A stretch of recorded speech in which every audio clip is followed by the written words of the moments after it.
Well, good evening, everybody. Welcome to the Ysbryd Games channel. My name is Jacob Burgess. I am the host of this here channel. Ysbryd Games is an indie developer. I'm sorry, excuse me, not indie developer. I saw the word developer, and that's what came out of my mouth. We're an indie game publisher, and I bid you welcome, and I hope you're doing very well. I'm going to stop this music because now I still hear it, but I figured out how to do fade outs, which is really cool. Always learning, always growing, always forward. I can't think of a rhyme right now. Anyway, I hope you all are doing very, very well this evening. Tonight we are going to be playing, as you could see, Necrobarista by Route 59 Games. It is a very, very Australian game. It is set far in the future at a coffee shop where everybody's a necromancer. It's very, very great. Now, just to set expectations, because you may or may not know, one of the things that I do is I am a voice actor. I enjoy accents, and I enjoy doing voices. But today, I had physiotherapy for an issue with my jaw called TMJ.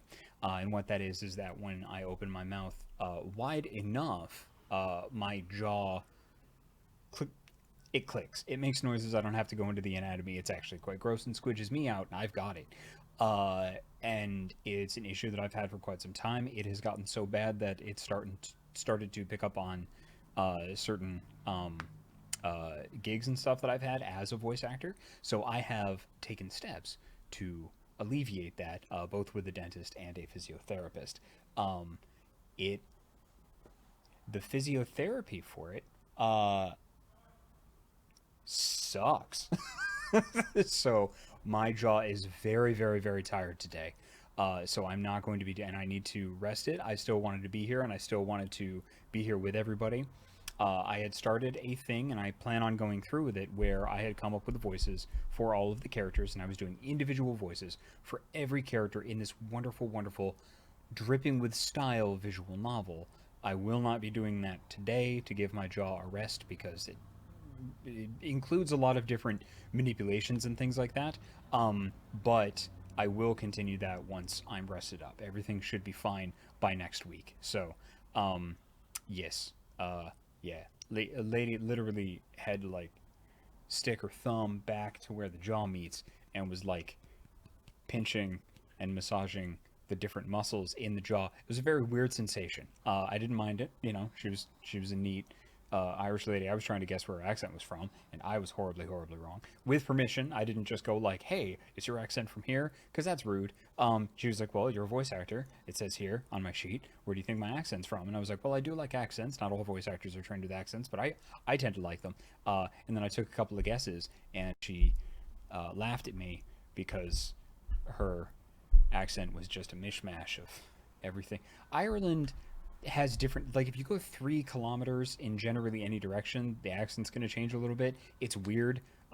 It's tough. A lot of like the very specific regional accents are very, very difficult. And while I can do some accents, I think fairly well and at high skill, I typically never do an accent of somewhere that I can do, even if it's one where I feel like it's performance level and I can do it in front of a microphone.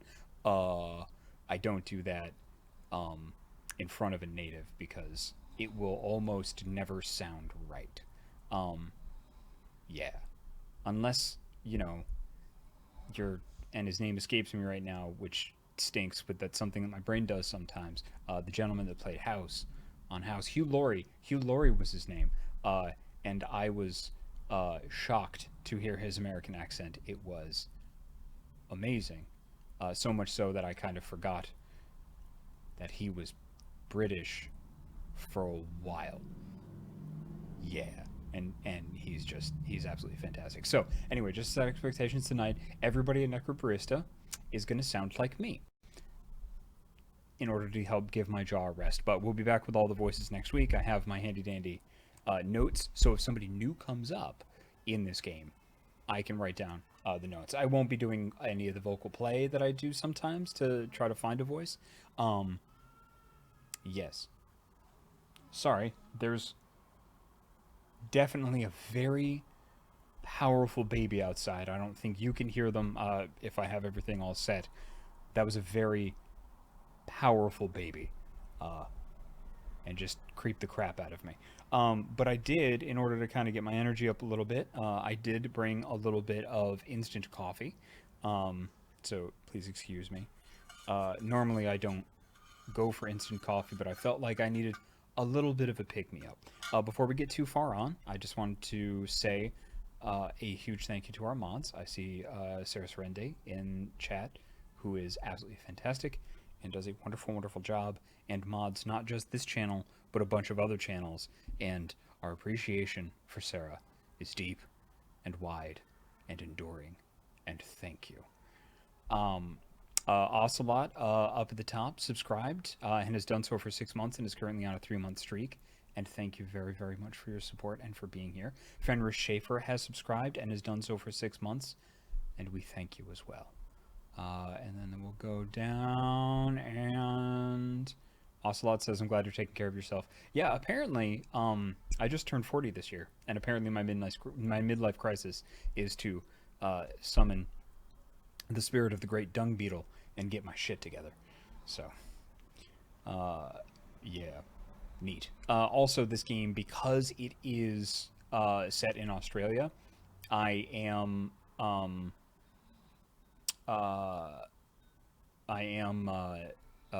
going to try. This has inspired me to try to work on an Australian accent. Until I get it close, I will probably not try it in public. But I wanted you to know that I was working on it, and I might put some stuff up on Twitter with me working on it. Yeah, cool, awesome, wonderful. Yeah, I don't think we've got anything coming up. A lot of the some of the panels are starting to come back with the panel submissions for PAX Online, so those are all getting together. Studio Alchemist has just subscribed and has done so for 3 months. Thank you very much. So there's a couple that have come back that I'm in, and that'll be exciting. But as these things come, they come in waves. So those should be good. Those should be a lot of fun. Gotta stop playing with my hair. That's a bad habit I'm trying to break. Anyway, oh, and then here's my coffee spoon. Just want to show you my happy coffee spoon. It's a very happy spoon. I like it.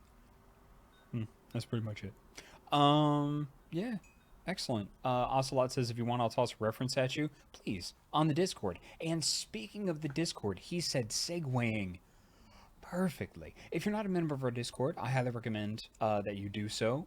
One, I'm the community manager and incredibly biased, and I run the Discord, and Ysbryd Games has worked fairly hard on it, but it's full of wonderful people. People like a lot of the people in the chat. People like you. People that like to talk. We're constantly evolving and changing and trying to move things around. Some of that happens in the background. It's not always forward-facing, but I usually approach the community and ask for feedback and see what you want. So hop on in there, and it's a good time. We've got a lot of really great channels and everything.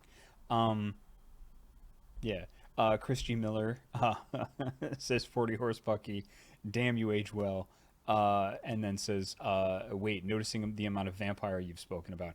I have spoken about a lot of vampire, and in fact have written for vampire, which it's not a prerequisite or anything, not that I'm implying any. Anyway, let's play a game about necromancers and coffee, shall we? I think we shall.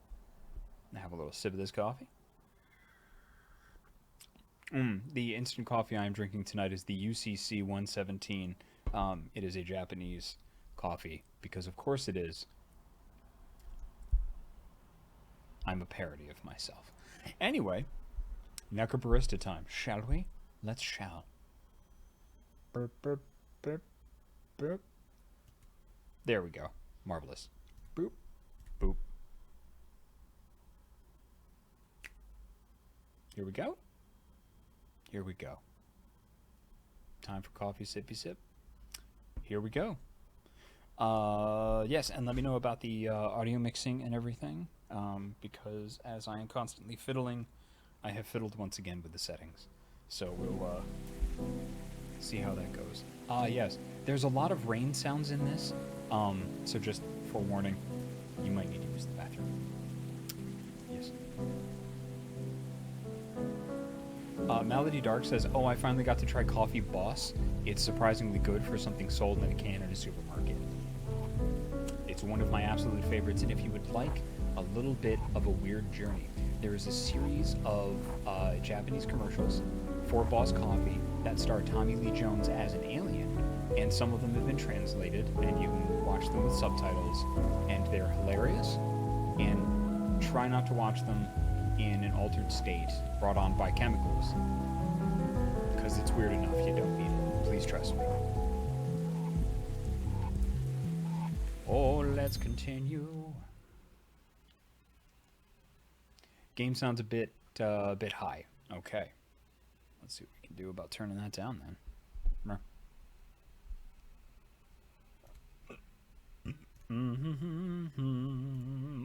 Let's open up the mixer. Usually when I open up the mixer, I made a mixer joke because we're on Twitch. But I can't do that anymore.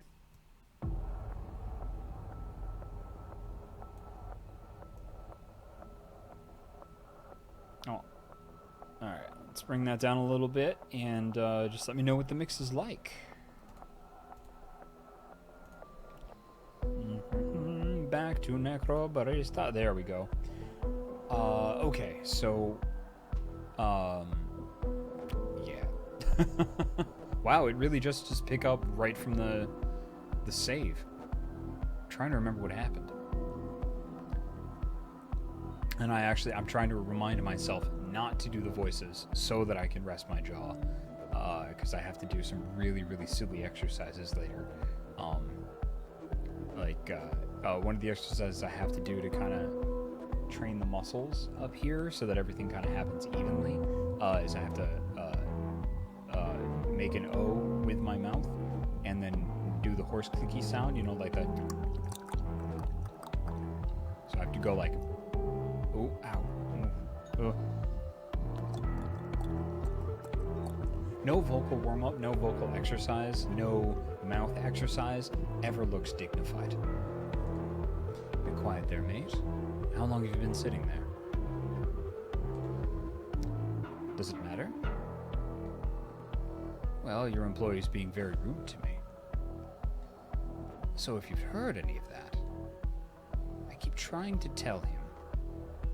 Ah, my employee. Yes. We have some catching up to do. I don't follow. Hey, Boogelgend just subscribed for the very first time. Thank you very, very much for your subscription. And welcome. I don't recognize your name. That just means you may have been here as a lurker. You may be new. No matter what, if you've been here for a while or have just come and shown up, I bid you welcome. Thanks for being here. And thanks for the support. Just thanks for being you. I don't follow. Did she quit? Maddie's not one to back away from a challenge, but if she did, she wouldn't be the first. Ah.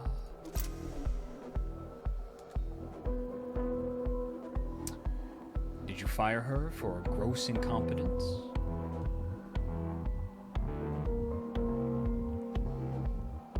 Dark Morford says, balance sounds good, but the master could stand to be punched up a bit.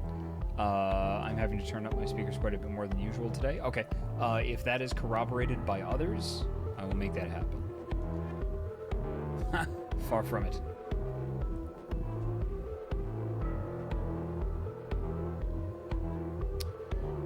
There's been a bit of a shakeup in the cafe's management structure since you last visited. Oh, so compared to other streams, I'm usually quite low. Interesting. Interesting. Thank you. Let me make a note. And I will look into that.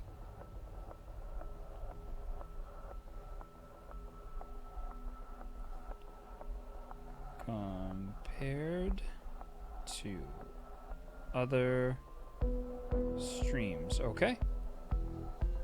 Well, thank you very much. I really appreciate that.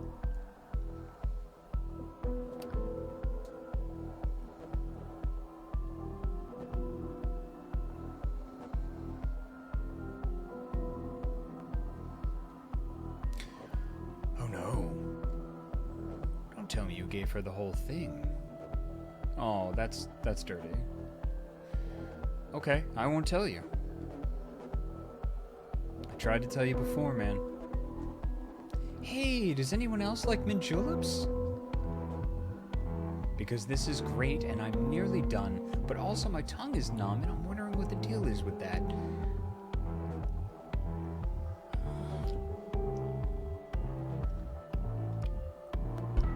Was there something you wanted to discuss? I need a drink before we go through all that. Sure. The usual? Yes, please. Oh, I love those little cup trees. Mug tree. Oh, I love you, mug tree. Oh, mug tree's so good. And I like a place that is the right temperature enough to be able to leave their door open and just kind of like let fresh air in. Especially a place like this. I love the look of this place. It is charming as fuck. How come he gets a curly straw? So Che, spin me a tale of how and why you handed down the cafe to this person. Well, every man's got his price. Can my price be a curly straw too? Buddy, I'll give you 2 if it means you'll stop complaining about numb lips. Yeah, what did you make this with? I love the expressions. I couldn't find half the ingredients, so I put in a bunch of Yrguto and chili seeds. I've got some of the stuff though, so it's a mint julep in spirit, if nothing else. In spirit, because necromancers. Does this have any mint or julep in it? At all? It definitely may be lacking mint, and I cannot confirm nor deny the existence of the mythical julep.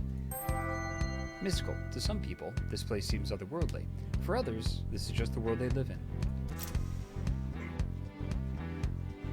You asked for Yrguto earlier, though, so there you go.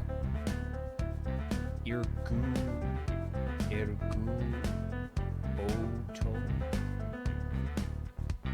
I have to look up how to pronounce that.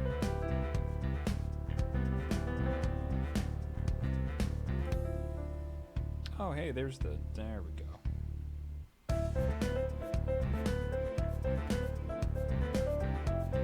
Let's see.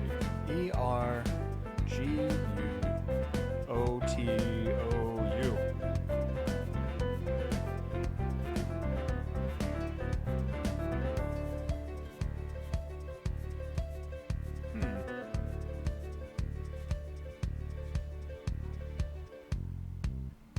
Let's see.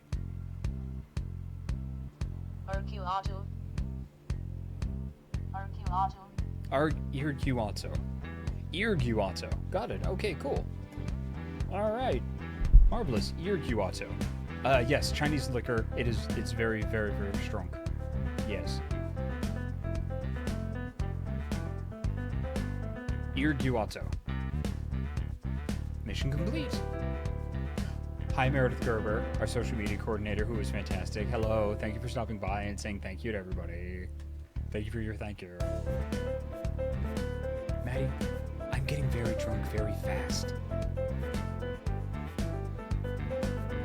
Yrguto does that to you. Here, I think you should have a little lie down. These expressions are choice. I'll get you some water. I'm as strong as an ox. I don't need a lie down. I like how he's face down on the bar with Super Saiyan face. Keishan, my dude, you absolutely need to get horizontal as soon as possible. You can sober up in one of the booths up the back. It's nice and quiet over there. I'll fight you. No, you won't. Up you get, mate. Bloody hell. It would have been help if you told me about this before. Well, probably. I'm not worried about it. Maddie knew what she was getting into with this whole cafe situation. And it's natural that it might take a while for her to get a hang of running a business.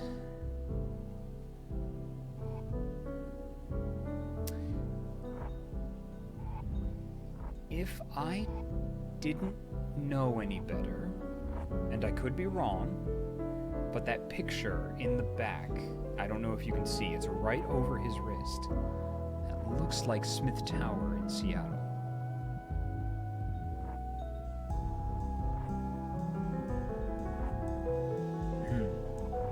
Maybe. Bloody hell. Bit of a dog's dinner, though, isn't it? Dog's dinner. Sometimes you have a kitchen mishap that results in a food only fit for a dog's dinner. Some dogs resent the implication that they're deserving of lesser food, but most of them eagerly lap it up. Oh, for sure. But it'll get better. Like I said, not worried about it. Well, you might want to hold your judgment on that for the moment. I am, unfortunately, here on official business. He works for the Council of Death. I think it's called the Council of Death, if I remember right. Oh. I shouldn't have given you the straw, then. No, you shouldn't have. I look quite silly. Want me to get rid of it? It's just Maddie. She won't use it to derail our conversation or make me look like a fool or anything like that. Straw? No, I'll get you one after you have a nap. You can sip the water like a normal person. I'll put it with the dirty dishes then. Oh, it's a musical note. I used to know what that was called. The sacrifices I make for this job. Hey, you met me through it, so can't have been all bad. That was bloody 100 years ago. Ah, a clef? Hoktari says clef. That sounds right. Treble clef specifically, says Sarah. I'm glad people told me. I could have really been in trouble. Man, really? Longer. Time flies when you're immortal, huh? Quasi-immortal. This old rust bucket's still got an expiry date somewhere down the line.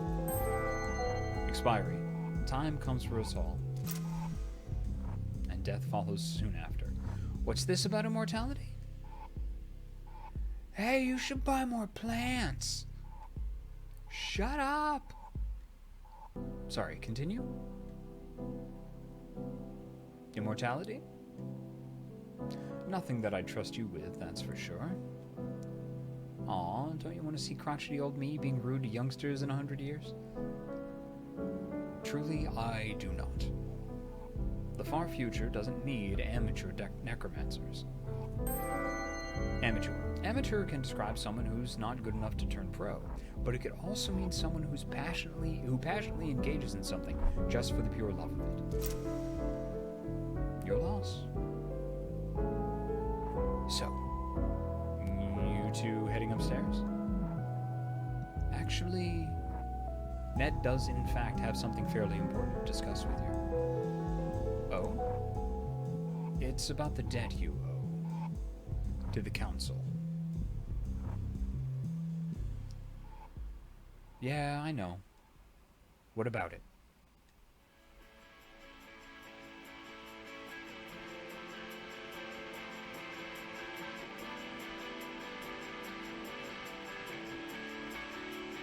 Maddie, it's time. You owe us over 600 hours. Chase signed a contract. The hours or the cafe. You own the cafe, so you own the debt. And tonight, I've come to collect. I gave it all away, and now has come the day. There's nothing left to give. What is this? I waited here so long. I listened for your song. And fell right through what you said. There's nothing left to give. Nothing left to give.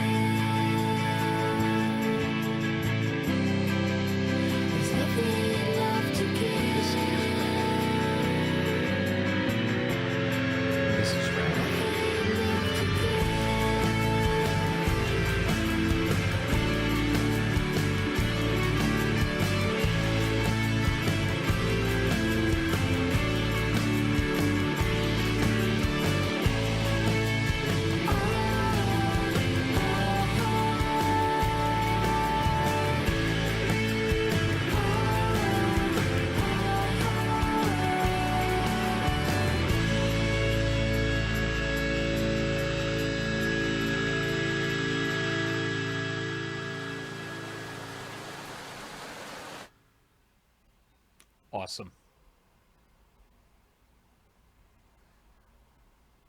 That was very cool. Ah, it's these again. That was... I'm getting drowned out a little bit. Okay, well, you know what? We're going to try to take the gain up just a little bit, and hopefully that doesn't blow everything out.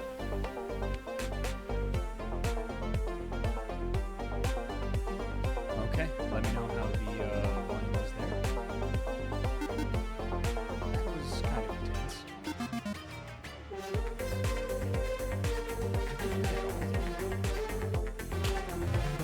The song and dance thing?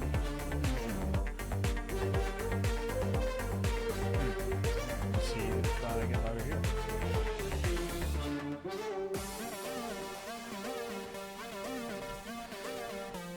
Alright, let me know if that peaks, because little tweaks on my interface tend to have big effects.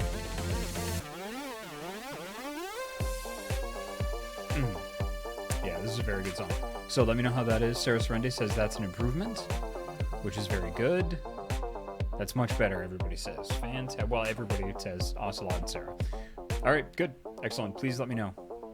And then I will mark that. I love these bots. Yeah, what do they think they are? Some sort of anime street gang? What sort of self-obsessed jerk has their own theme song?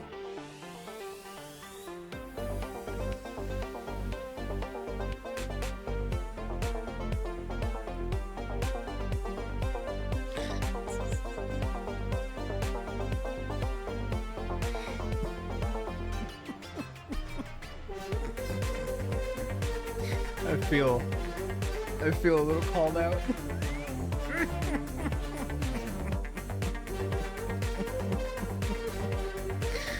Oh boy.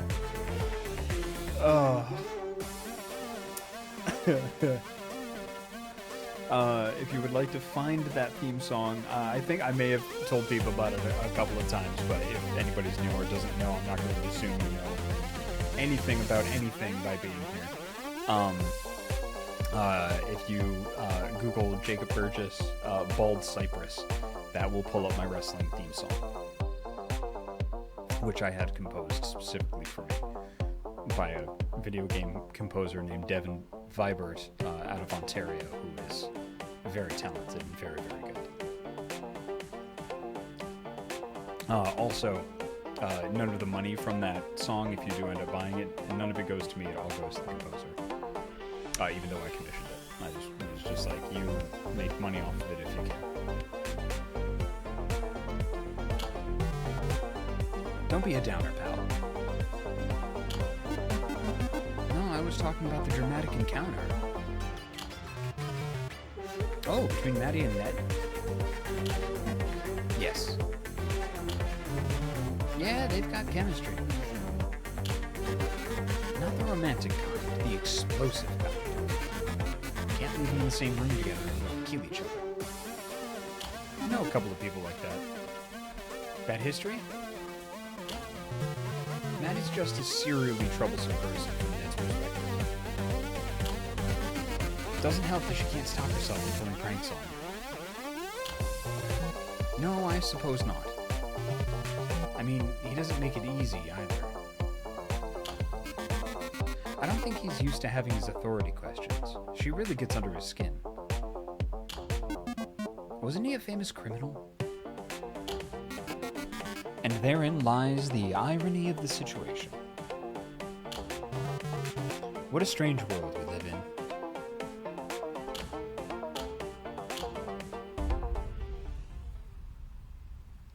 I like that. Somebody said earlier, Corvus says, oh, they're like a Greek chorus or something. Or Statler and Waldorf, yes.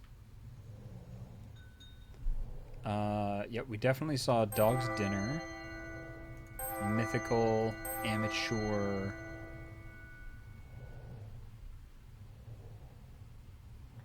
I think Bourbon?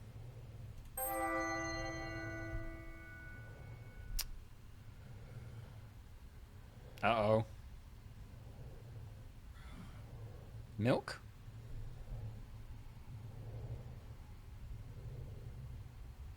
Does anybody remember? Expiry. Ocelot says expiry. Let's see. Housemate fled.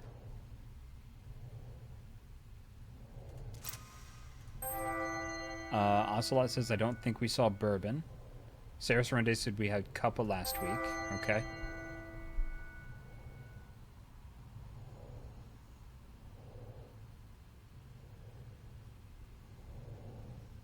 I think Quantum? I think I remember Quantum from last week. Let's try that.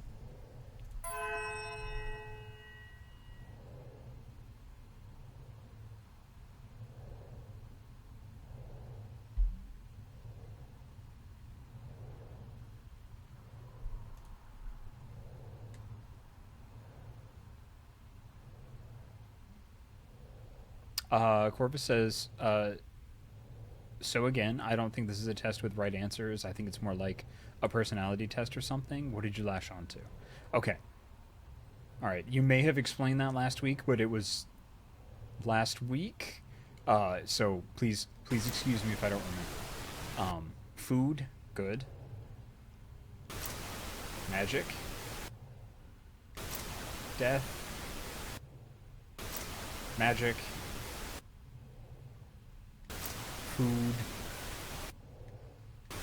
Amateur guests. Oh, nice.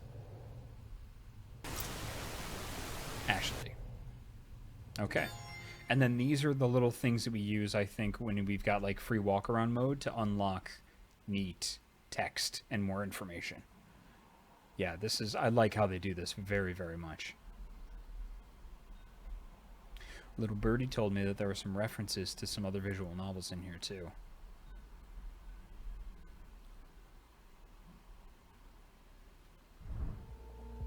Oh, don't worry about it, Corvus. It's cool. God, that looks like Nier. Then again, it's rusty industrial stuff, so Nier looks like rusty industrial stuff. Oh my god, I just remembered it's Final Fantasy XIV patch day. Sorry. Very excited about that. I have to download that. I won't be able to play it today, but it's patch day. Patch day is always exciting. Patch day is good. Oh, that's right. I'm walking around. I thought that this was a loading screen. It looks so damn good, but this is the actual game. Oh, what the... Oh, neat. Why does it keep saying they need more plants? Oh, I'm upstairs. I couldn't go upstairs before, but I'm upstairs now. Ooh. Oh my... Fuck, this place looks amazing. I love that. I love those slats. Holy shit. Oh, this looks super good. And they've even got the sprinkler system in there. Like all the industrial stuff. Like, and the goddamn skylights and everything. Man, I really hope I get to go to PAX Australia, because some folks have told me that this is like some of the cafes in Melbourne. Where you get down the street. I remember the quote that somebody told me last week was something that Jerry Holkins from Penny Arcade said was, if you go down an alley in Seattle, you get stabbed. If you go down an alley in Melbourne, you get a sandwich. Oh, Melody Dark says Melbourne. I'm sorry, excuse me, my mistake.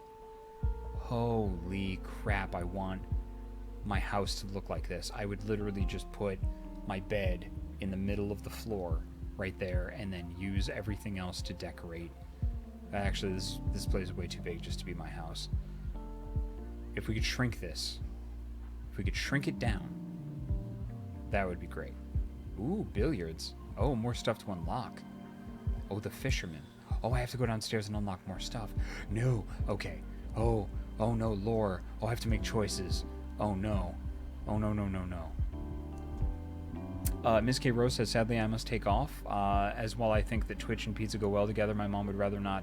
I have my phone at the table, so I'll have to watch the VOD later. Well, thank you very much for coming by, Ms. K. Rose, and we will see you on the VOD. Oh, God, more things to unlock. Oh, there's a little tiny door. Look at that charming door. Look at that charming fucking door. Billiards. Okay. Let's see what we can unlock, and then we'll make our choices. Delicate operation. What the fuck, this place?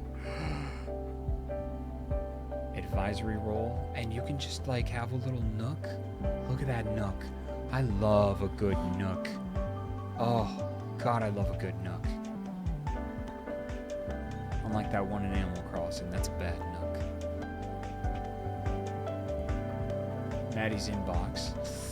Oh, I kind of want to see that. Keep the balance. Wow, that one's intriguing.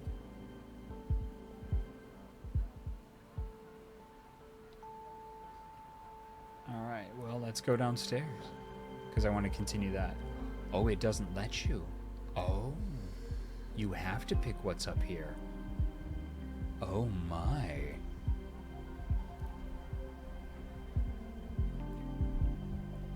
Gex says, I think the hardest thing about making this place is just the giant plant in the middle. I hear those things can cost $3,000. Well done. Keep the balance. Okay, so keep the balance seems interesting. Alright, I'm gonna go with keep the balance.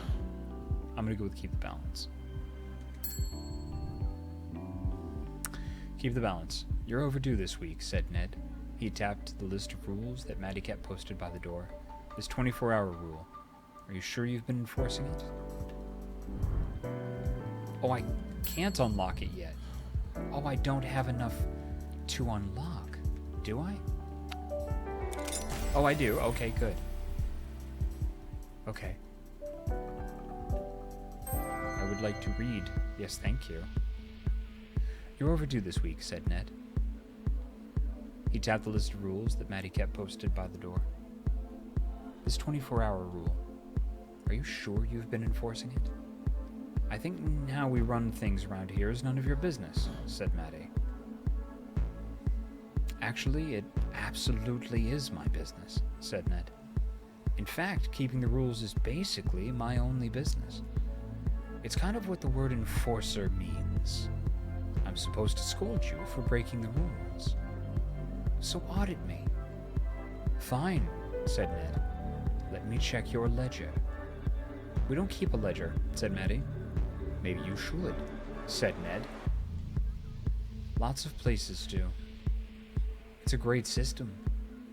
You have someone stand at the door and have them mark down whenever someone comes in or leaves. Then you forcibly evict people who are overstaying their welcome. I'm amazed that you don't have a system like that in place. Some people overstay their welcome, other people understay it, said Shay. There's no need to strictly keep track of how long people stay, right? Just maintain the balance. You're right, said Ned. All that matters is maintaining the balance. So maintain the balance, because when you don't, then we have a problem.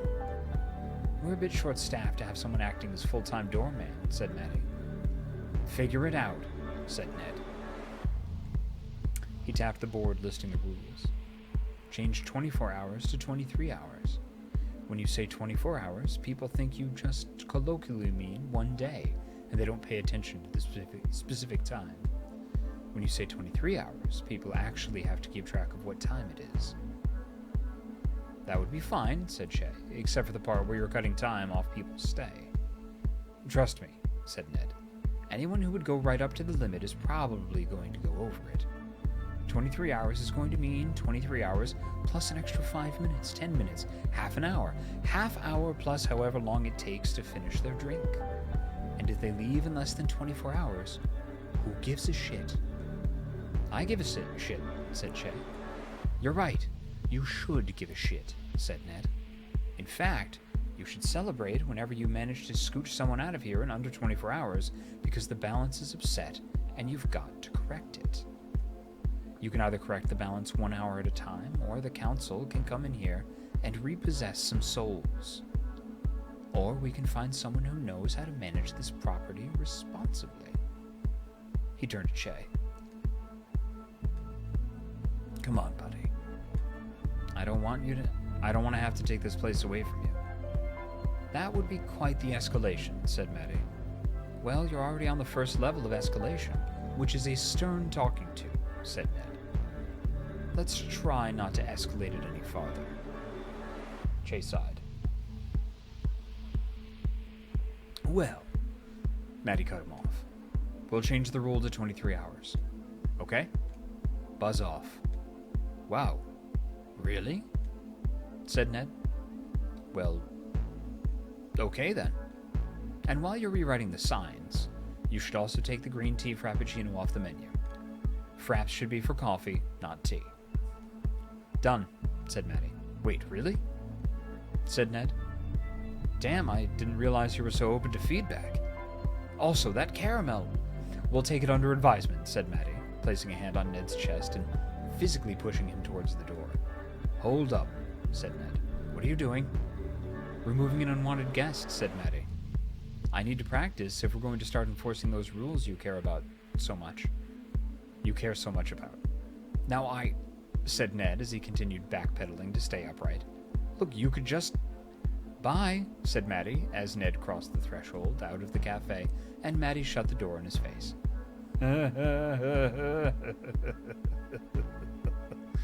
She turned around, leaning her back against the door and sighed. Che raised an eyebrow. You're serious about the rule change? Yeah, said Maddie. I'll change the sign in the menu after we close tonight. Wait, really? The rule change is just to keep him off our back, said Maddie. And the menu thing? I've been meaning to take that off anyway, said Maddie. It's the kind of menu item that attracts the worst sort of people. Well, okay, said Che. Though I do think we should change the rule back to 24 hours after things have had enough time to balance out. Of course, said Maddie. Wouldn't want to upset the balance too far in the opposite direction. What would we do with all that extra time, anyway?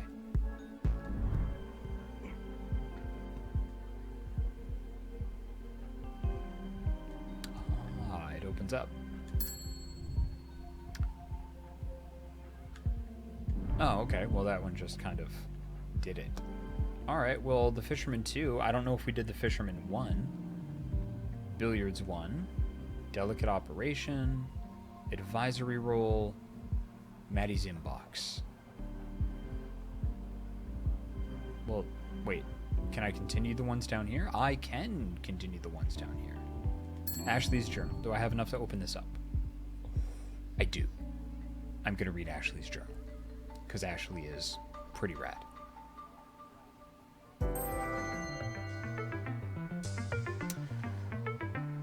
Row Battle Royale Robots Power Rankings. Windlass. We already read this. Oh. Sorry, we read this one last week. Ashley's Journal 1. Oh, okay, so it's not a continuation in that one that each item unlocks individually. I understand. I think the Fisherman was down here, and I do like fishing. I always like fishing in video games.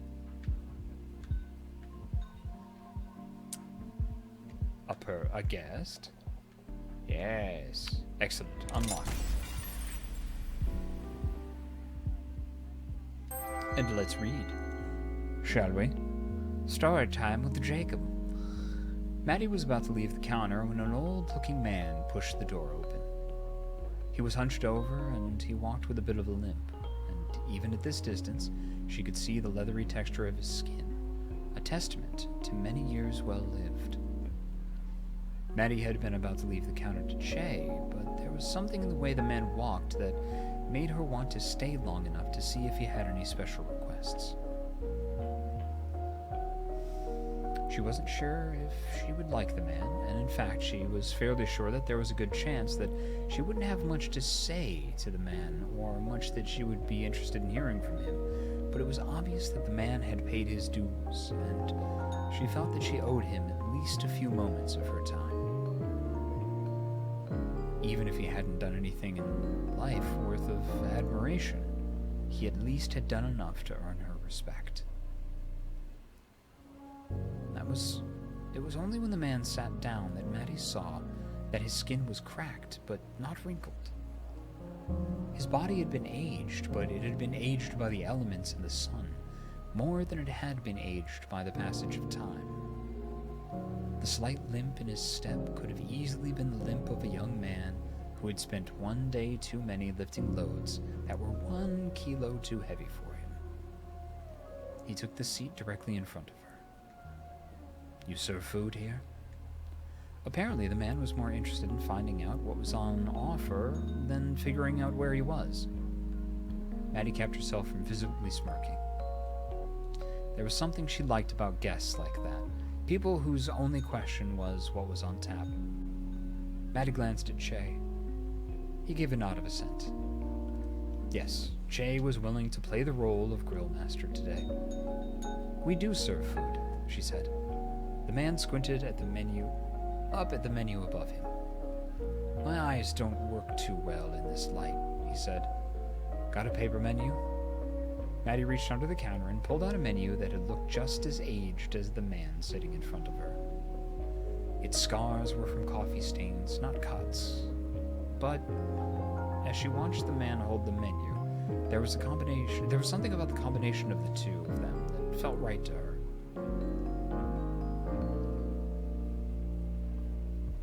The man stared at the menu for a good deal longer than it must have taken him to read everything on it. He finally spoke after a long, considered pause. "Do you suppose it would be a problem if I were to order something if I didn't intend to actually eat it?" "It's not the kind of thing that would offend me," said Maddie. Actually, it was exactly the kind of thing that would offend her. Yet there was something in the way that the man asked that made her feel like whatever reason he might have for not eating food he was served, it would be a good one, and she was half interested to find out what the man's reaction would be. "I'll have the grilled halibut," he said. "Ah, halibut," said Maddie. She understood. Many people enjoyed the concept of grilled fish more than they liked it in practice, and if this man knew himself well enough to be upfront and honest about that, she could respect that. "I can't promise that it's never been frozen." "I hope that's not a problem," she said. "Sure that it wouldn't be." "Sounds like my kind of fish," said the man. "The best halibut swum in cold water. Ain't a problem if that water happens to be in solid form after the halibut passes." She nodded to Che, who nodded back, and headed back to the freezer. The man placed both of his hands on the counter and folded them. There was something serene in the way that the man sat there, with no inclination to glance around and inspect the cafe he was in, no nervous movement in his legs, no strained expression on his face to express that he was waiting for something to happen. He looked so calm that Maddie almost didn't want to disturb him, but she chaffed at the idea that only squeaky wheels were deserving of grease. Some wheels were just too polite to ask. "Do you want a drink while you're waiting on that?" "I don't think I need a drink," said the man. "All right," said Maddie, picking up a whiskey bottle and placing it in his field of view, a reminder of what he was free to ask for. The man squinted. "Is that Jack Daniels?" "Indeed it is." The man's shoulders rose a bit in what looked like barely a chuckle. "Got a fondness for that particular drink?" "It's just that we share the same name," said the man. "I'm Jack Daniel. No relation to the distiller. I had several friends who took it upon themselves to check. As you might imagine, I've seen a lot of those bottles over the years. It's the kind of gift that people enjoy giving you when you have a name like that." "Is it a gift that you enjoyed receiving?" "It's always a pleasure to receive a gift," said Jack. "It's nice to know that you have friends who care about you and think about you. And sometimes you have friends like Meredith Gerber who try to send you a very specific amount of tea and got the picture wrong and sent you an incredible amount of tea, which you have only just finished, and it took 4 months. Is it a gift that you enjoyed consuming?" "I had a shelf in my flat where I collected them, waiting for other people to come so I'd have an excuse to open them." "Ah," said Maddie, picking up the bottle and placing it below the counter. "Sorry if I brought up a bad memory." He laughed. "Where's the bad memory? They're good to receive from friends and good to share with friends. It's a reminder of the people who I was close to and the things I did with them. No need to apologize for that. Maddie smiled. She was beginning to find that she liked Jack, and it seemed like Jack was the kind of person who liked her. If for no other reason than he liked people, and Maddie was people. She chuckled with him, and she enjoyed the chuckle so much that she almost missed Jack's momentary sideways glance, an unguarded moment when his mind seemed to be on something other than what he was talking about. It was only an instant, but it was a flicker of pain that she'd learned to recognize over the years. There was something in him that was hurting, even as he remembered his friends. A sense of loss, a regret about something left unsaid. Maddie wasn't sure. Whatever it was none of her business. But she wanted it to be her business. Well, anything you want, just ask, said Maddie. Cup of water, warm glass of milk. Warm glass of milk? How old do you think I am? Maddie shrugged. 5 or 6, just the right age to drink a tall glass of milk before being shooed off to bed at 8 o'clock in the evening. I'm just barely older, said Jack. But if I do want that glass of milk, I guess I know who to ask. Awesome. Alright. Well, that was double story time.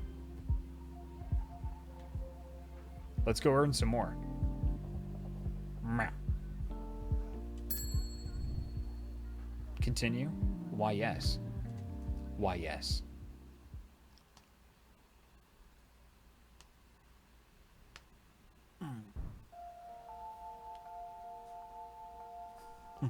Love those shelves. Everything about this decor is just wonderful. Day 2, 12 p.m., the terminal.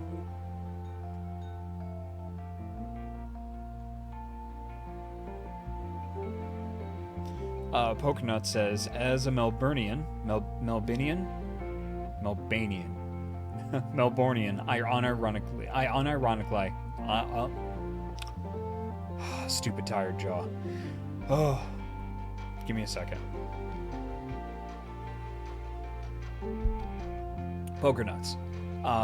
As a Melbournian, I unironically love this game. Excellent. Stephen Willis Art says, goodest of evenings. A good one, yes. Malady Dark says, I have a little tea-shelfy thing. I think it was supposed to hold CD cases. Ah, very cool. What? Oh, that's a look. Medebi89 asks, was it massage physio or was it more manipulation? Combination of the two. Rise and shine. Don't wanna.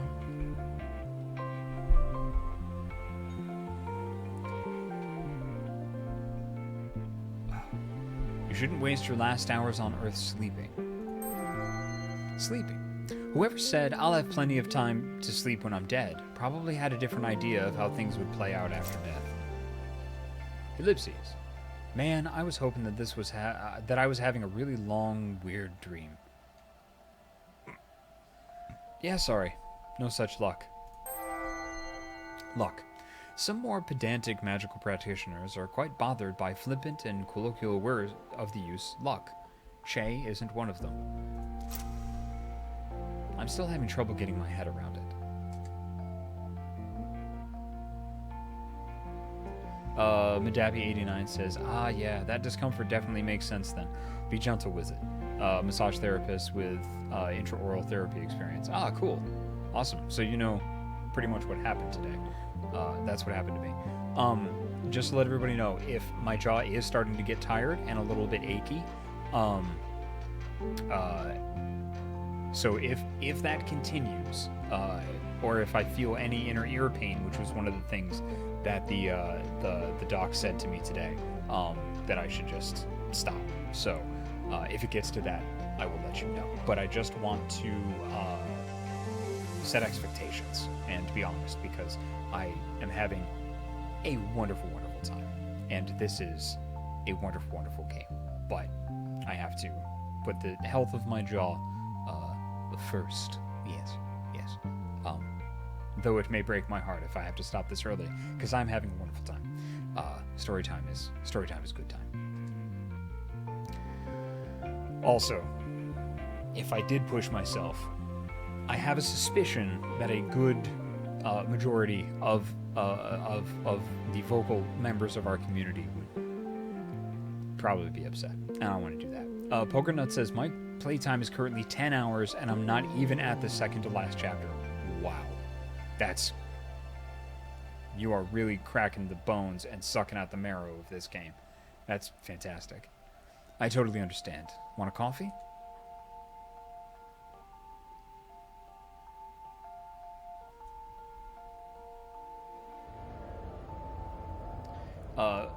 Madabi89 says, I'll probably start getting bossy and start yelling, and I'm not even one of the ones you're talking about. Well, you're here, and pretty much if you engage in our social media, if you're here, if you chat, if you lurk, if you do anything, pretty much if you're aware of us in any respect, you're a member of the community and welcome. So yeah, you are one of the ones I'm talking about. Yeah.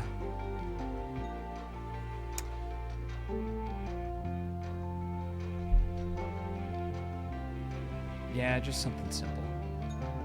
Hipster coffee coming right up. Oh man, I love this. What's going on downstairs? I didn't even know you had a downstairs. Ah, there's more to this place than meets the eye. It's a transformer. Yeah. Maddie's down there, desperately trying to fix our debt situation. Sounds like she's hosting a cage match or something. Well, from what we've seen of Maddie so far, that might actually be the case. I love his look. I love the prayer beads and like the purple shirt tucked into the pants, the big chunky belt. Good look. Well, not exactly. But she's mentioned wanting to do that. Called it.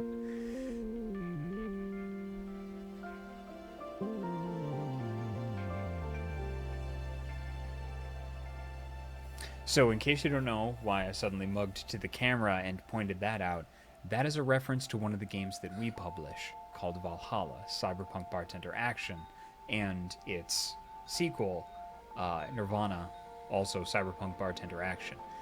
The owner of the bar in Valhalla, their name is Dana, and they used to be a professional wrestler, named the Red Comet. This is fantastic. Hoktari says, and it's a Gundam reference. Yes. Yep. A+, very cool. Thank you very much for 59. Thank you very, very much. That's badass. I got this incredible swell of pride. That's great. Also, if you go to our merch store, we actually just started selling the Dana pins. Done by a fantastic artist. Actually, I got it. I can show you what it looks like.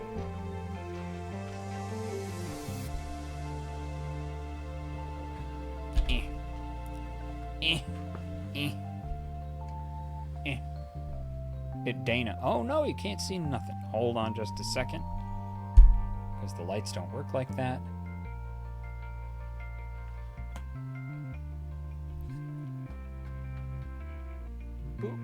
Too shiny?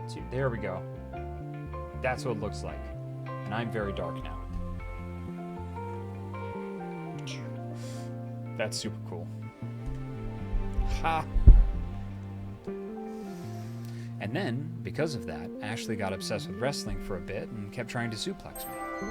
Suplex. Ashley's small, so she has to opt for wrestling moves that control the opponent's weight instead of trying to lift them. Did she manage to? She's tiny. Ellipses. A couple of times. Ah. It was very humiliating. I can imagine.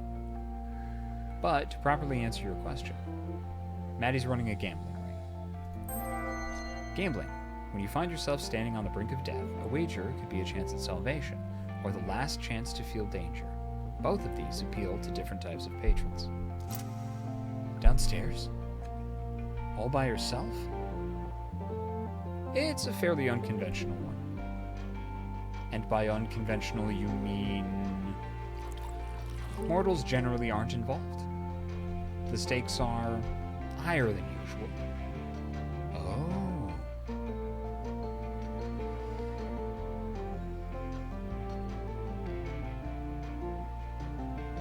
Coffee's ready. Come over and get it. He said, deftly changing the subject.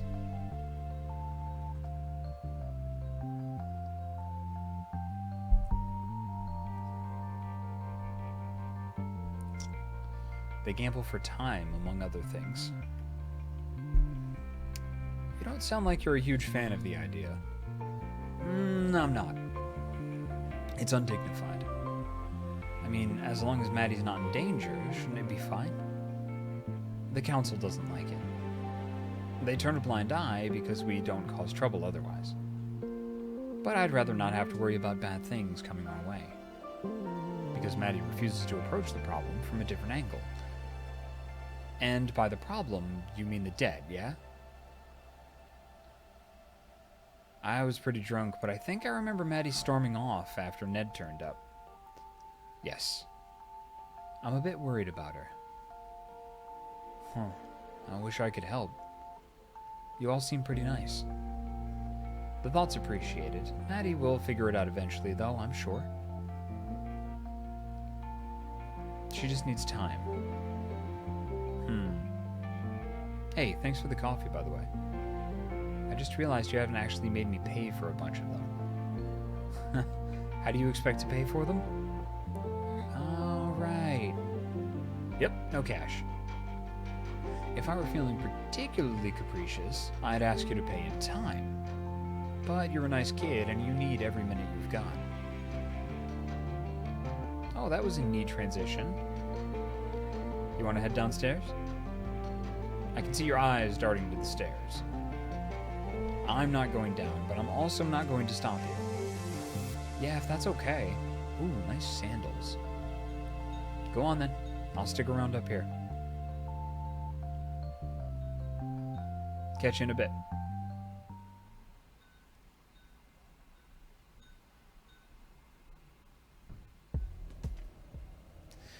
The stairs that led down to the basement were solid and well-worn, with smooth ruts on each step and a handrail that had been polished to a silky sheen through years of use. Keyshawn had always liked stairwells. People never lingered in them for long, but he'd found them to be a good place to catch a breather. He wasn't obsessed with them. That'd be weird. But he definitely appreciated a nice set of stairs.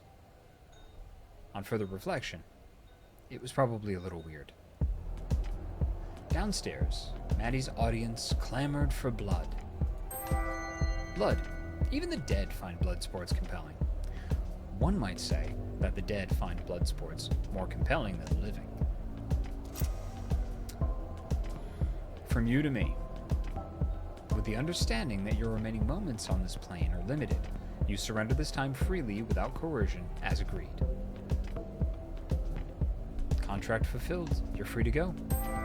Contract. Everything comes at a price. Nothing risked, nothing gained. A good contract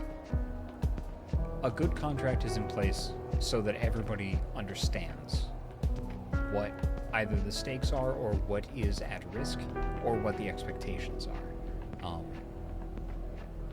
When I work with anybody, including when I work with friends, I make sure a contract is in place ahead of time, and money is usually the first thing that I talk about, even though sometimes that's considered a little bit backwards, because once you get the money out of the way, once you get a contract down, everybody understands what's up, and then you can just have fun. Then everything's done, and that's it. Despoiler98 says, as a property manager, contracts are key. Pun intended, I'm certain. Ellipses. Phew. Dramatic close-up. That's 3 in a row, you bloodthirsty bastards. The crowd cheered. Maddie was clearly an expert at winding them up into a frenzy. Ah, the Goldberg impression if you are a fan of professional wrestling. Who indeed is next? The room fell dead silent. Come on, isn't anyone here brave enough to challenge me? I thought you came here to play with knives, you pansies. Seriously, anyone? Don't hold out on me. A cough. Do I need to pick someone out from the crowd, then? Is this what we've come to? Maddie's gaze swept the audience. Kishan, good to see you upright. Interested in a game of skill? Me? Yes, you. Oh, sure? Give me some enthusiasm, my man. Sure. What's the game? 5-finger fillet. Oh, love the alliteration. Don't like the implication. Some of the people in here just call it the knife game. You heard of it? Oh, finally something I'm good at. Episode 3. Rise and Shine. Poker Nuts says, but Maddie has more appearance dates than Goldberg. Not when you've been watching Goldberg for as long as I have. Paper Dupless says the truth in Dear God, This Game is Swanky. Correct. He's looking at that knife in a way that makes me uncomfortable. We've got a lot of knives in this place. A little too close to the camera. Tell me about it. Ooh, neat. Damn, this thing has a good weight to it. Of course, I wouldn't make you compete with an inferior tool. Ha. Super ellipses. What? Sorry, I was waiting for you to segue into calling me an inferior tool. Shit, that was low-hanging fruit, wasn't it? I hate missing jokes like that. Low-hanging fruit may not always be the most delicious, but a lot of times it's the most filling. Next time, mate. Sure?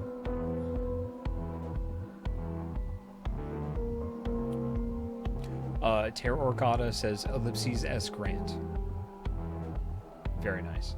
Kishan did another experimental slash, and this time it made an audible whoosh. The spectators oohed and awed. Ooh. Ah. Please, feel free to join along. But this wasn't for them. He knew that he only had one shot to get accustomed to the blade.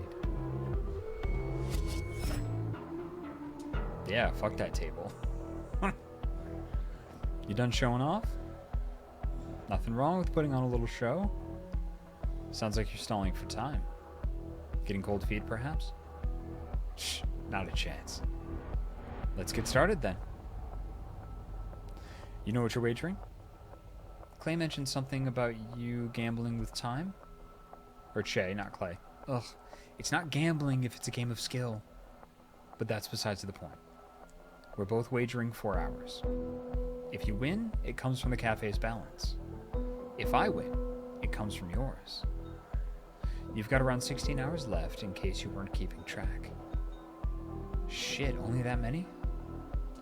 Want a little extra time to play with, then? Hell yes. Let's stop wasting it and get this over with. You sure you know what you're getting into? Most people are pretty shy about playing with the time they have left, especially when their tanks are running as empty as yours. Yep, come on. Unless you're getting cold feet. Hardly. You've got 30 seconds. Smack the timer when you're ready.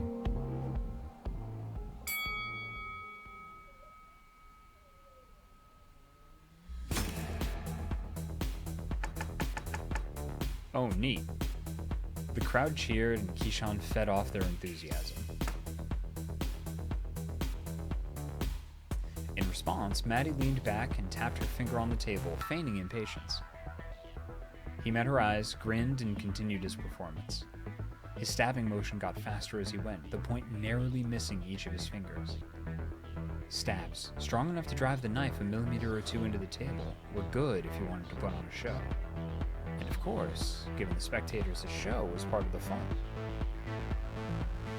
You might be going fast enough to put on a show, but you're not going fast enough to win.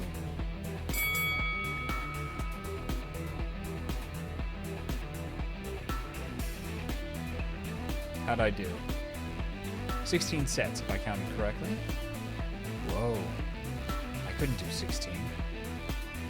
That's how many Maddie beat me with. Is she gonna lose? Nah, she's gonna kick his ass. Feeling good about that result? Certainly am. Radio then. Watch closely. Oh, I will. 16.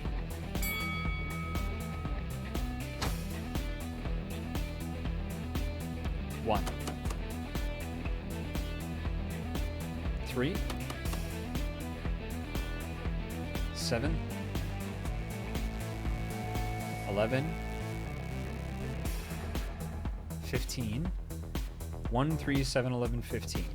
I'm going to remember that. I don't know if it's important.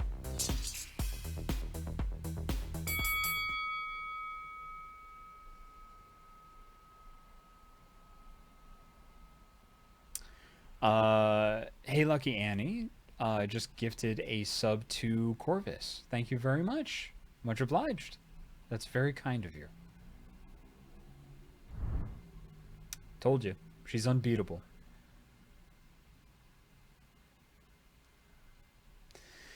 Is it magic? She could cheat if she wanted to. Definitely not. She's just that good. Poor guy, he didn't know what he was getting into. Sorry, mate. You beat me fair and square. I'm pretty impressed. I aim to please. I'll be taking those arrows now, if you don't mind. Yeah, sure. How does this work?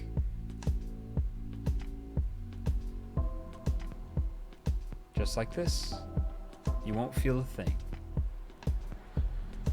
Oh, neat. Kishan felt a brief tightness in his chest, and for just a moment, the tip of Maddie's fingers burned white hot. White hot. You can't beat entropy. Anytime you do an energy transfer, there's going to be some amount of energy lost to heat. Ow. Shit. Someone in the crowd laughed. Sorry, I lied. It's done now, though.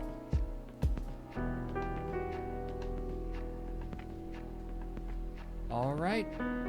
Does anyone else dare to compete with me? Come on, looking for some actual decent opposition here. I'll take any challenge. Even if it's chess or something.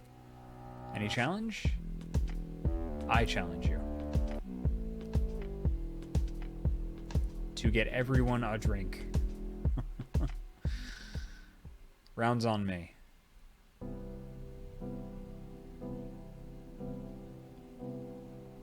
Oh, neat. Does that, like, lead outside? Because they're in the basement. Where is this? I didn't realize you were watching. There wasn't anything happening upstairs and I got bored. Right. So, you took some hours from Kishan, huh? Yeah, I did. Do you feel good about that? Che. Do you? I won them fair and square. He didn't know what he was getting into. There's an obvious power imbalance here that you're exploiting. Power imbalance. Che isn't one to let you forget the responsibilities that come with power. He knew the rules. That doesn't change anything. You led him to believe that he'd get some extra time. Extra time. Maddie knows firsthand how seductive the promise of extra time can be. And, barring a miracle on his part, that absolutely wasn't going to happen. It doesn't matter. He's just passing through. A couple hours won't make any difference.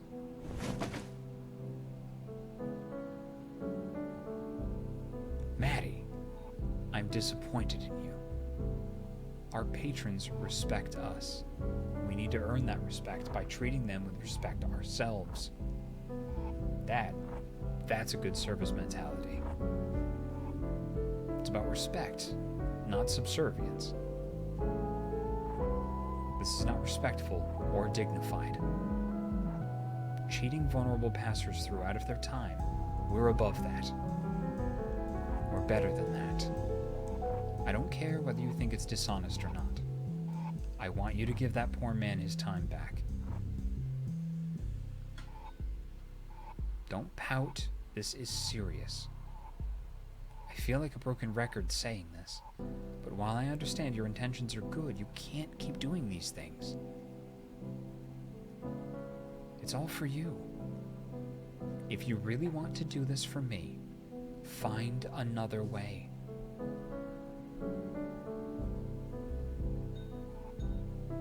This isn't worth it, Maddie. It breaks my heart to see you like this, and I know that you're trying your hardest.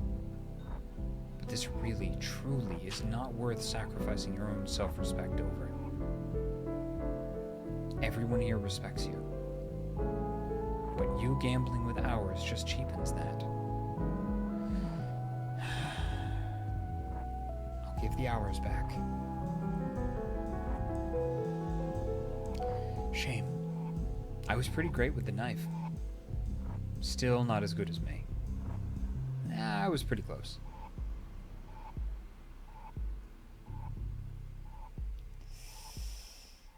Aw.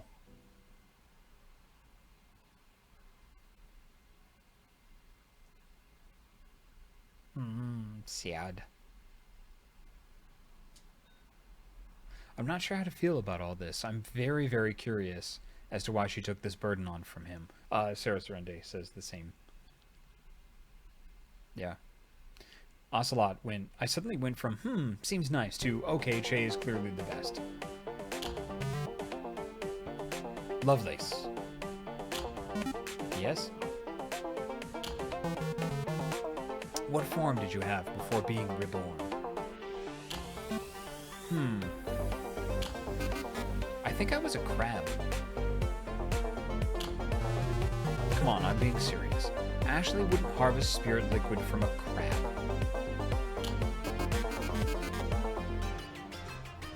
Oh, hey Lucky Annie said, today is Phoebe the Grey's birthday and she'll be watching the VOD later. Gotta get a very happy birthday shout out. Absolutely.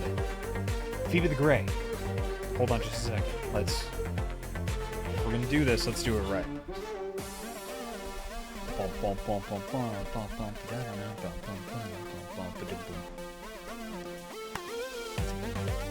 Phoebe the Grey.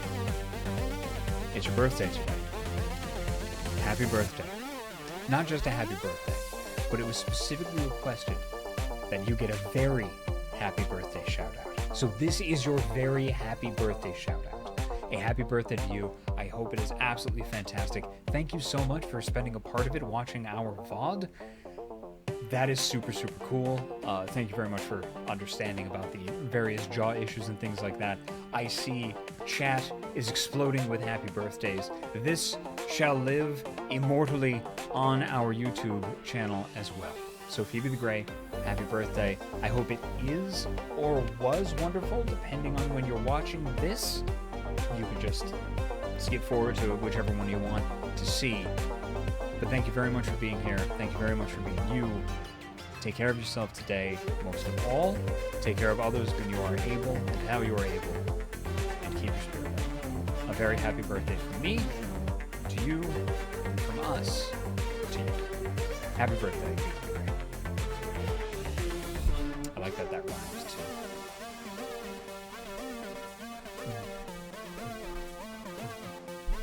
Oh, where'd my game go? Oh, where's the game? There's the game. You're assuming an awful lot about how squeamish she is. As far as I can remember, I lived above streets, next to the sky. You were a pigeon. So you're a bird then? Wings and feathers and such? No, not that. I do remember flying, though. Oh! Were you a sugar glider? What's a sugar glider? Describe? Did you eat insects and tree sap and flower nectar?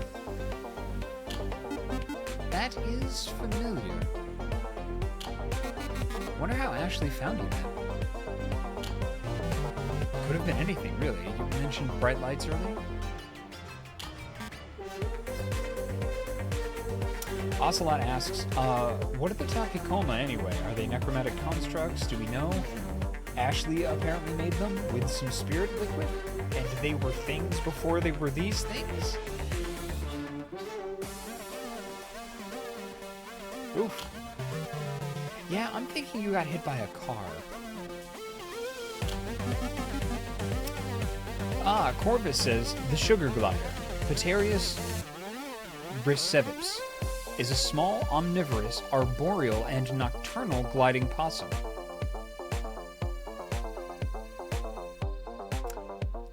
Well, Australia gonna Australia. That seems likely. Is that bad? I mean, you're here now, so... Sugar gliders are very cute. Apparently sugar gliders are adorable. Alright, well, you know what? I'm gonna look it up right now.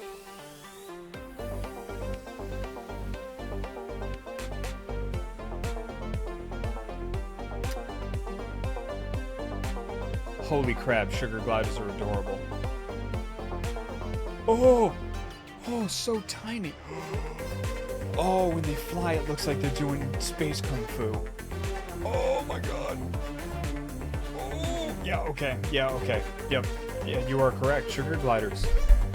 Confirmed, tiny wee, and incredibly adorable. Ocelot says, they are tiny and wee. Unfortunately, they smell like pee.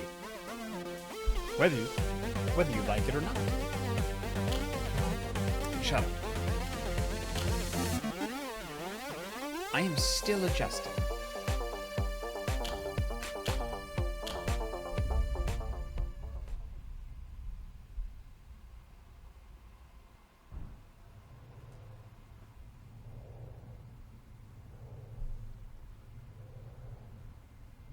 Alright. So, now I'll do things that I jive with, things that stuck out to me.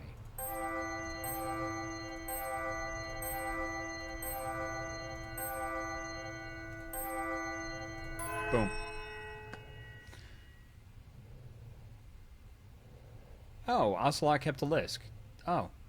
Sorry, thank you. I appreciate that. I'm trying Corvus's style. What Corvus suggested. But I super, super appreciate you keeping a list. That is very sweet of you, Ocelot. Thank you. Okay, Death. Good. Great. Lore. Fantastic. Good. Magic. Wonderful. Magic. I love magic. Magic's good. Ashley is also great. The Terminal. The coffee shop is wonderful. Extra time. Maddie.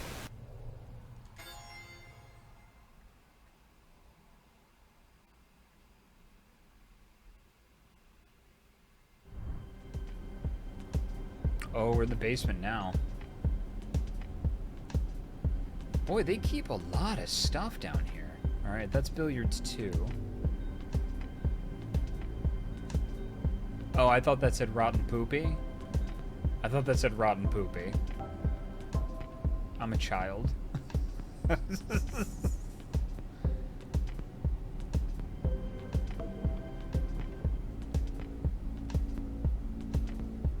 Oh, what's down here? Oh, buddy. Ashley's journal too. I mean, that's... You know, that's what we're doing.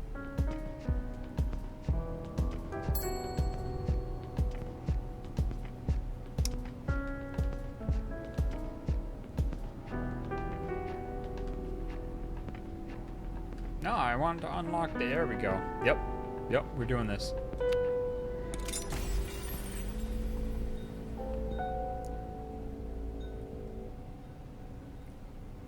Read.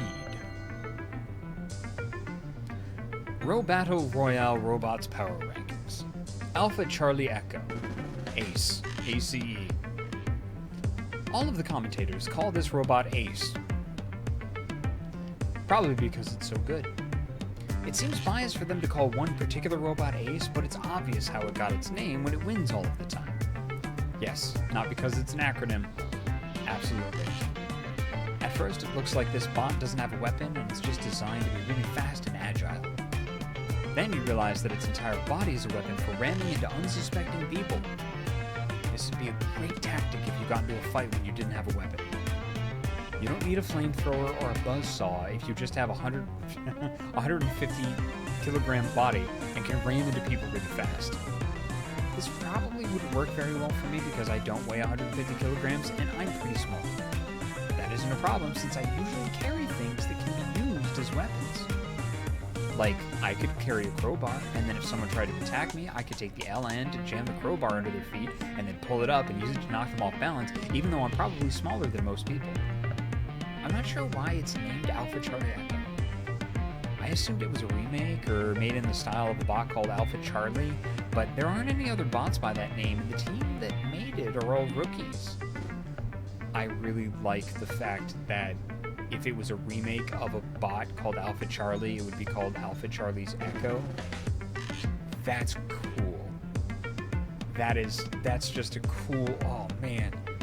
Using Echo to denote a remake of something, or a rebuild, or inspired by. Bad at that.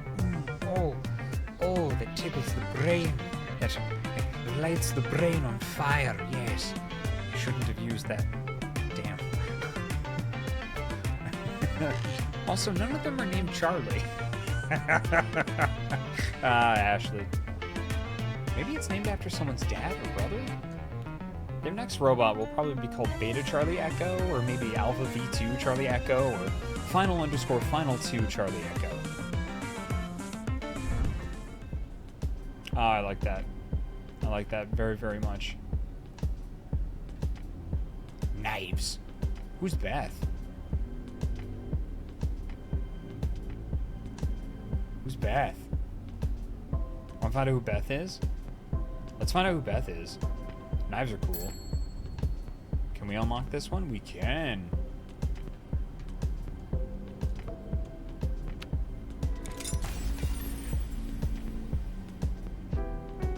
Well, it's going to start off uncomfortably. Let's go, little girl. Oh, good music. The man standing in front of Beth smirked. The knife he held seemed almost slight compared to his massive hands, but that didn't make it any less intimidating.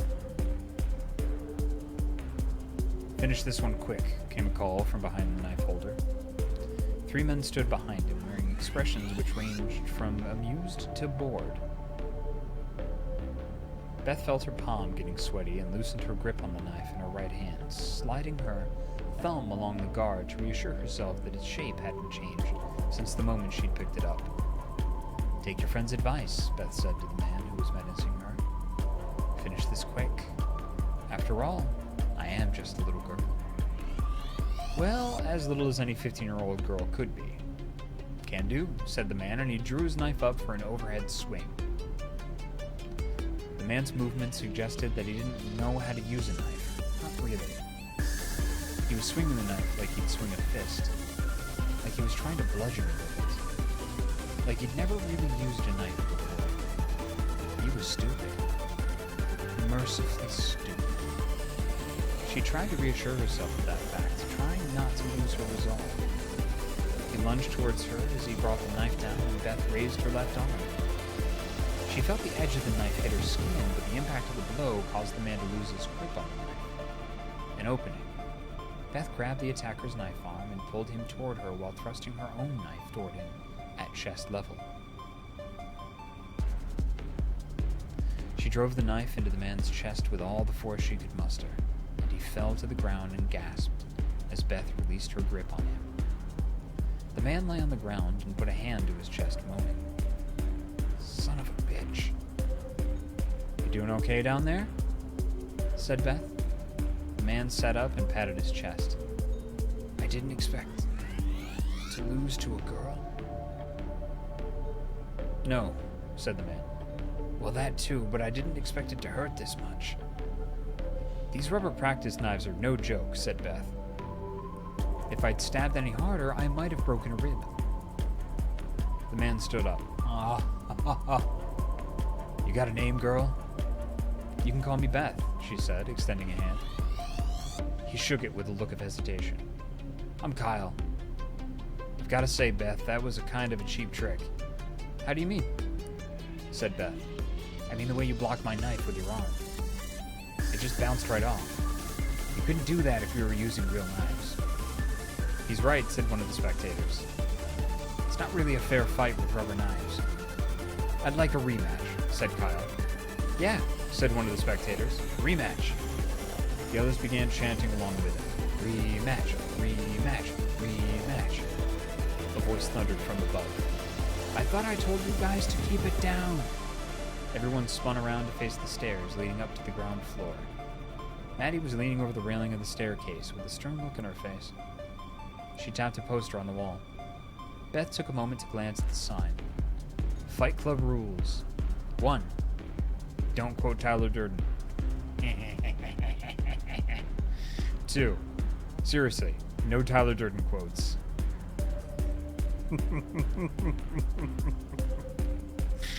Oh, that's very clever. That's very clever. 3.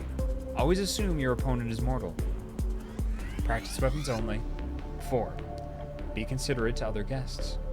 Keep noise to a reasonable level. We don't have many rules here, said Maddie. Please don't make me kick you out of the basement. Everyone else in the room cast their gaze downward, looking ashamed, with several mumbled apologies. Maddie noted and climbed back up the stairs, content that she had made her point. Seriously, though, said Kyle. Not really a fair fight without real knives. Beth walked over to the edge of the room and lifted a rug, revealing 2 steak knives. Several whispers erupted from the small crowd. Where'd you get these? Asked Kyle. I swiped them from upstairs, said Beth. They're not exactly combat gear, but these blades are fit to cut through flesh, whether it's a cooked steak or a human arm. Beth held one of the steak knives by the blade, presenting its handle to Kyle. We've already broken one rule tonight. How about breaking another one? I won't get hurt, said Kyle. I mean, I can still feel the pain, but, you know, I'm not afraid of getting stabbed. Neither am I, said Beth. But don't say you're ready for this if you're not ready to bleed. She turned the knife over in her hands, pressing her thumb against the tip just enough to draw a single drop of blood. Kyle grinned. Do I look like I would be here if I was afraid to die? Well, Beth's a stone-cold badass. Ah, pause buttons.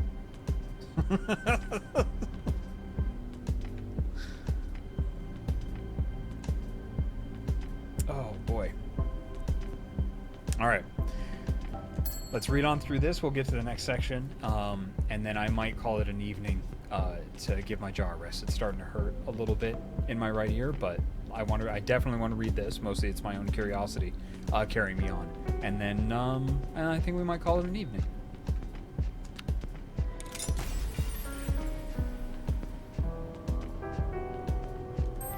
Wandering Spirit. Keyshawn's footsteps echoed in a way that startled him.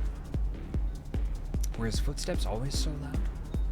Perhaps it was just the contrast with the surrounding environment, which seemed to be completely silent, that made his footfalls seem so jarringly loud as he walked along the catwalk. He was on a catwalk. On a catwalk, yeah. He shook his little tush on the catwalk. Why was he on a catwalk? Because he was stuck in a song by Right Said Fred. There seemed to be a gaping space below. Below him, filled with some sort of mist that he couldn't see through. It was fog-like, and yet despite the fog that lapped at his feet, the air felt so dry. The air was thick here. As he breathed heavily, Keyshawn felt an overwhelmingly sweet, sickly odor like the smell of wet or rotting wood, but all he could see around him were steel beams and a concrete bath in front of him. Was it rust he was smelling? No, he knew the smell of rust. Pokernut said, like a good coffee, this game is meant to be savored and enjoyed, not downed in one loud gulp. This was different. The smell was somehow organic, like the smell of a rainforest, after a fresh rainfall, like the smell of a forest after a fresh rainfall. Kishan shivered. Far in the distance, he could see what looked like a building of some sort, so far away that it made the structure he was inside feel almost tunnel-like, as if its only purpose was to convey him to that distant building.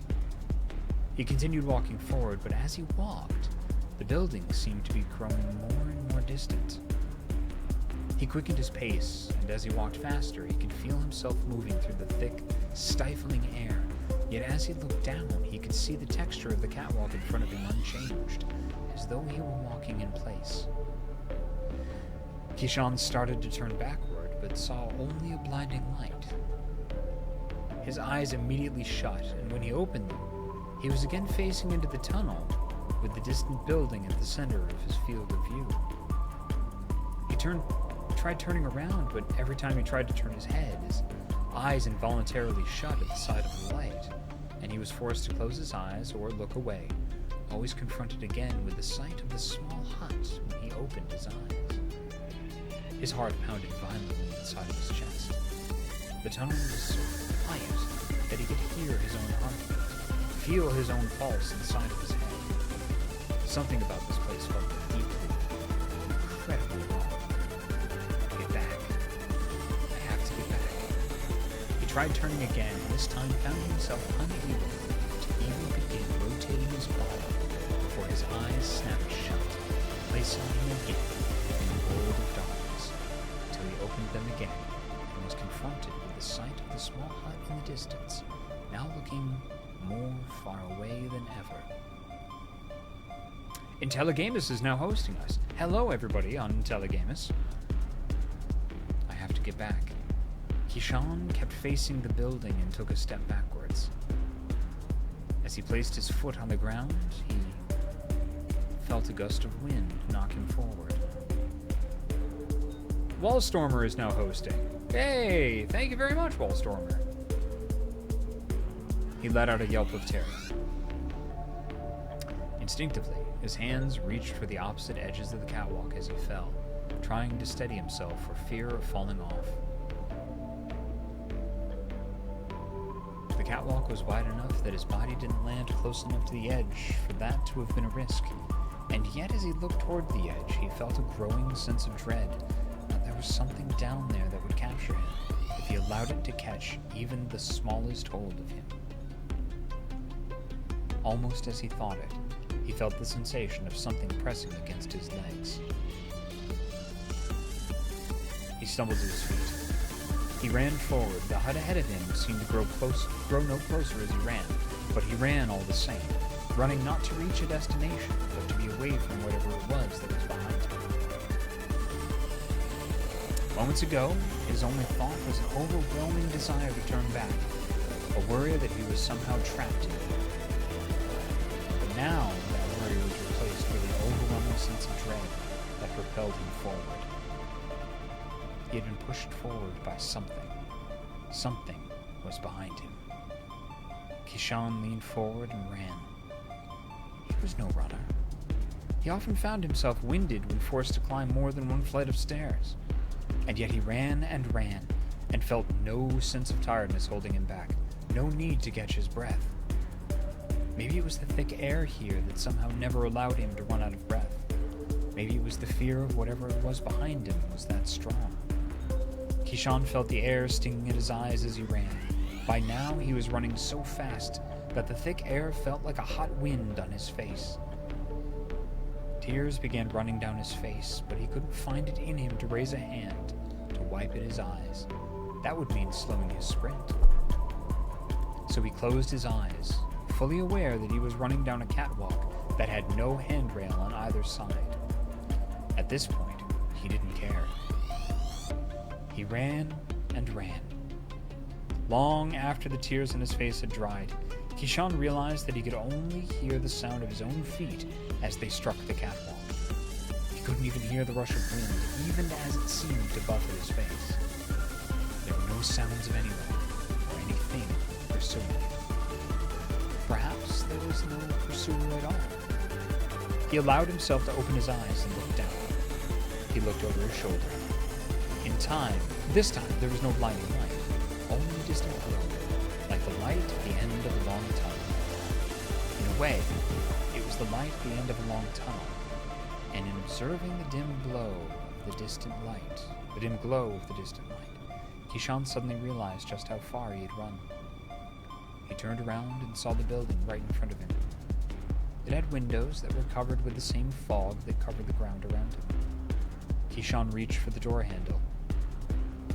He expected half of it to be locked, and felt a moment of panic as the handle bowed under the pressure of his hand. Glad you're just subscribed and has done so for 4 months. Thank you very much. Was he ready to face whatever was on the other side of that door? Did he even want to enter? Did he have a choice? What was it that awaited him inside of this building? Answers, or more baffling questions. Kishan looked down the tunnel and suddenly felt cold. Whatever this place was, he needed to escape it, and the only form of egress that seemed available to him was the door of this building. He leaned on the handle and felt the door swing open. Eee! And the door swung open. Cellar staff only, the terminal. Nifty. And now we go upstairs. And now we go to the table. And now we continue.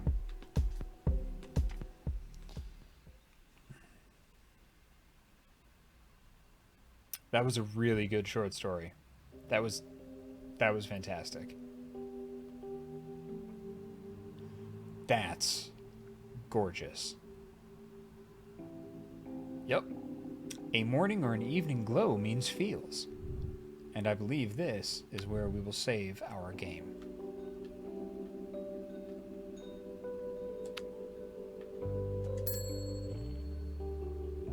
Gorgeous.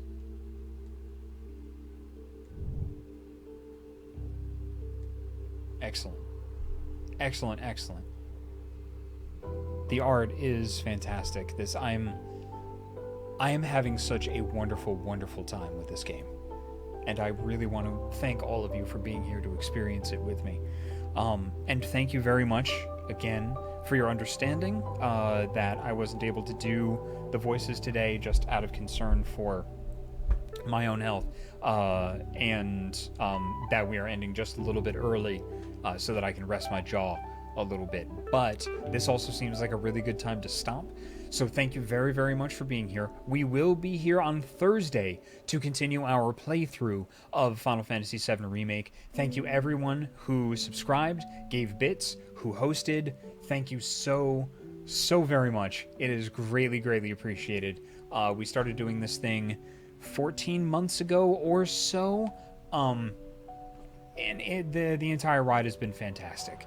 So thank you very, very much. So we'll see you on Thursday. I'll definitely see you around the Discord. We're going to play more Final Fantasy VII Remake. We've recently kicked the difficulty up to medium. I find it a more satisfying experience that way, just for this, because it makes me feel a little more clever to, like, manipulate everything. Yeah, so if you're watching us on YouTube, the Discord is discord.gg/Ysbryd Games. You can see how to spell Ysbryd somewhere on the page that you are on, I would imagine. And if you're not watching us on YouTube and you're watching this on the VOD or something, you can see the chat, and Sarah, our wonderful, wonderful mod for this evening, is posting all sorts of beautiful, flavorful, and nutritious links. So I will see you around. Thank you very, very much. Have a wonderful, wonderful... There we go. Have a wonderful, wonderful evening or day or whenever you're watching this. Phoebe the Grey, happy birthday again. Take care of yourself. Take care of others. And as always, keep your spirit up. See you later, everybody. Good night. Or day. You know, the whole thing.